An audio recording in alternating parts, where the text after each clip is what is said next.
Hoy, magandang buhay mga kabiyahero. So ito pong bayan na ating dinadaanan sa ngayon. Ito po yung bayan ng Mataas na Kahoy dito po sa lalawigan ng Batangas.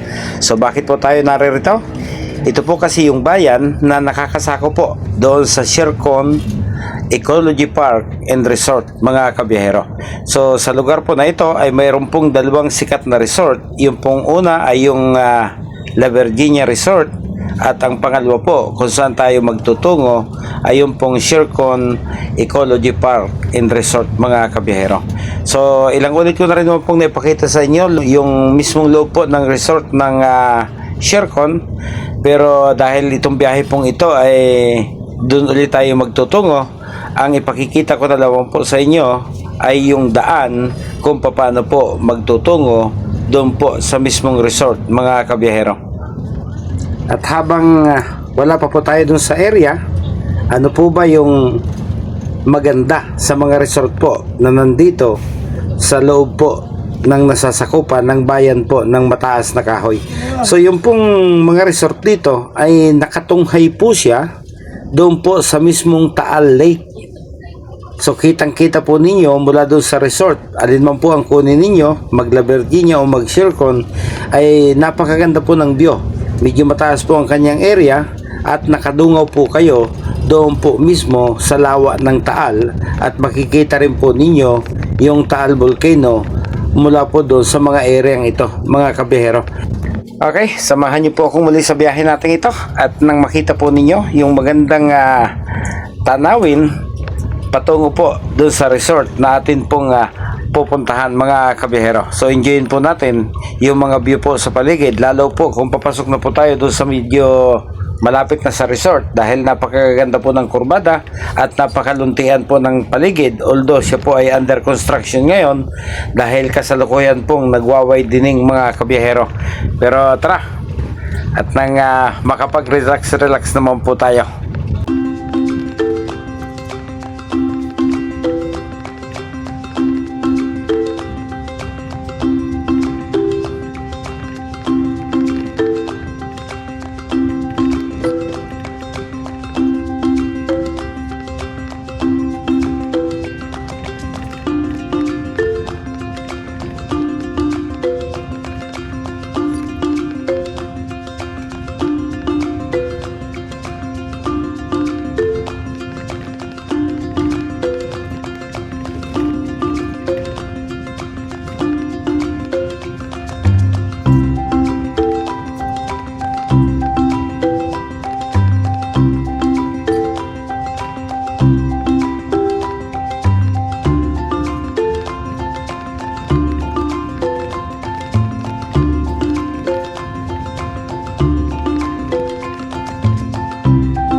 So nasa bahagi na po tayong wala pang widening mga kabihero. Kung mapapansin po ninyo, halos bus lang po yung magkakasya at kapag may kasalubong ay maghahanap ka talaga ng gilid na pwede mong gilidan para po kayo ay magkalampasan ng iyong kasalubong mga kabihero.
Okay, halos nandito na po tayo. Yan na po yung main gate ng Shercon. At dito rin po tayo pipick up ng mga assigned coordinator sa bawat bus po na darating up. Nagkamali, atras. Bawal dyan pumasok ang bus. Yeah. So, sa kabilang gate po yung pasok mga kabiyahero.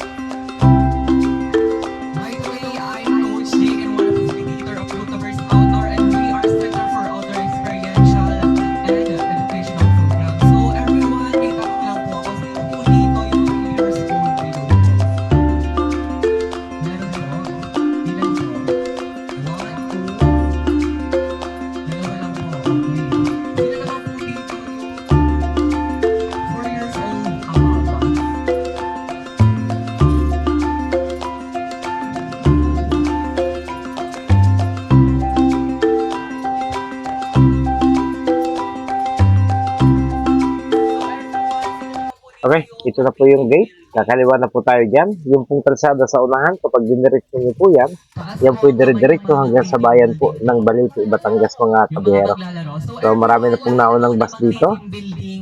Yan, mayroon na pong mga gold line din na kasamahan natin at mayroon pong ibang bus company na may dala rin pong mga pasahero at nagtungo din po dito sa lugar ng Shercon. So may natatanaw po tayo, ayan, may mga dinosaur na gumagalaw na T-Rex. So, added attraction po yan. Yung huling punta ko po rito ay wala pa po yung mga dinosaur na yan, mga kabiyahero.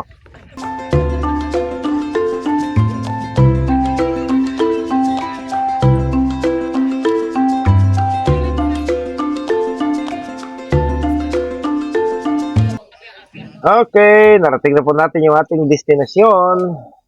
Ayusin lang po natin yung ating pagkaparada at pagkatapos magpapahinga po muna tayo at kapag nagising saka po tayo kakain. Marami naman pong makakainan dyan sa labas kung hindi po tayo kasama sa accommodation, pero kadalasan ang mga pasahero po sa oras ng pagkain ay nagpapadala, pero hindi po tayo dapat umasa doon.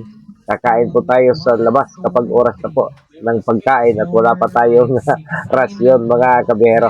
So pagkaparada po natin ng maayos, kailangan magpaalam na po akong muli sa inyo at maraming salamat po sa pagsama niyo muli sa biyahe kong ito.